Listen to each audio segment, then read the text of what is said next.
Hi, it's Keith Levin reporting for duty on another controversial topic.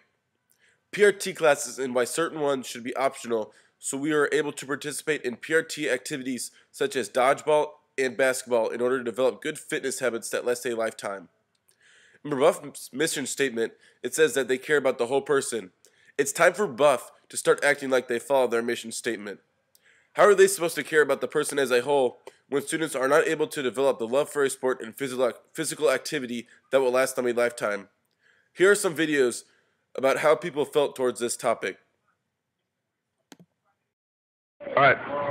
Basketball is one of America's favorite pastimes. Let's go back to the great 70s and 80s. James Naismith. The Celtics. 6 NBA titles. 6. Let's go up. Larry Bird. Indiana State. Fellow Indiana member. Basketball is a great sport. Birdman. I agree. So why should he not be able to play this great sport on a free time? Because I'd rather play basketball than obviously do my Algebra 2 homework. You're right. I just don't understand it Go to at all. class. And go to class. I agree. We think that we should not have class during PRTs so that we could have time to develop a passion for it.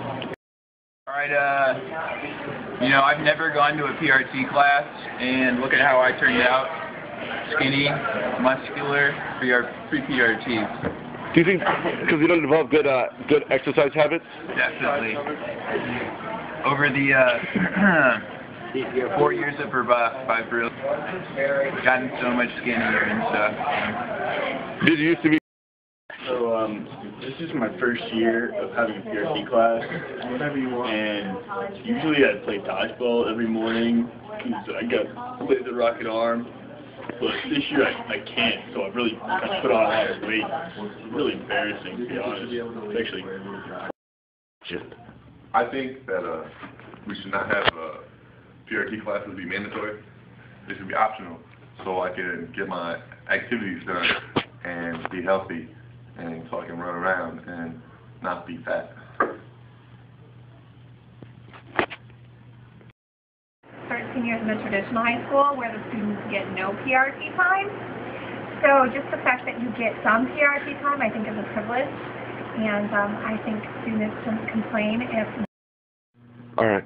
I don't think all PRT classes should be canceled, but I would be okay with having only one PRT class, science class. I don't know that you need 2 extra PRT classes a week to meet the needs of the science classes. Of course, I'm not one of the teachers. I'd probably argue otherwise if I were one of the teachers. I do agree with the language lab for freshmen or for first-year language, but other than that, I think it's fine. I do agree that it's important to be able to have time to exercise. So that would, if that was how. According to Mrs. May of the Language Department, PRT classes of a first-year language are not required by the state. However, Rebuff decided to add these into our academics because they felt we needed this extra time in order to build our foundation for the years to come in that foreign language. Students would be able to learn much more effectively if we were able to participate in PRT activities instead. We would learn much more effectively because exercise helps get stress out. Therefore, classes would become more productive because students are able to focus easier. Recently, we added PRT classes to the science classes, according to Mrs. Stazak, in order to meet the state requirements of being considered a lab class, which is 220 minutes a week. In a normal week where we have all 5 days, a Rebuff lab class meets 270 minutes a week. That's a whole PRT we could have off to participate in activities. Rebuff is trying to take away a fundamental right of all humans, which is being able to regularly exercise throughout the day. Instead, we are locked in classrooms that are almost at the boiling point in some rooms. The Rebuff schedule needs reconstructing in order to allow students time to exercise, especially if they wanted to add in all these extra class times, which just takes away from students developing good exercise habits.